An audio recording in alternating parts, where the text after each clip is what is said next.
Hello, नमस्कार. स्वाद आपुलकीचा या चॅनलमध्ये तुम्हा सर्वांचं स्वागत आहे. तर आज बनवायची आहे ही तांदूळाची भाजी.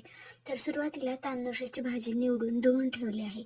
त्यानंतर आता दगडीमध्ये शेंगदाण्याचं आधी कूट करून घेतलं, थोडंसं जाडसर. आणि त्यानंतर आता मिरची आणि आल्याचा हा ठेचा बनवून घेतला. त्यानंतर आता कढईमध्ये तेल घातलं आणि तेल गरम झाल्यानंतर त्यात जिरे, मोहरी आणि मिरचीचा ठेचा घातला. त्यानंतर आता धुतलेली तांदूळाची भाजी, तर भाजी परतू द्यायची आणि त्यानंतर थोडंसं झाकण ठेवायचं, म्हणजे ही भाजी थोडीशी दबली जाते त्यामुळे. आणि त्यानंतर आता त्यामध्ये घालायची थोडीशी हळद, चवीनुसार मीठ आणि पुन्हा एकदा मिक्स करून एक 2-3 मिनिटे त्याला वाफ येऊ द्यायची. तर पालेभाज्या लवकर शिजतात त्यामुळे त्याला लगेच वाफ येते.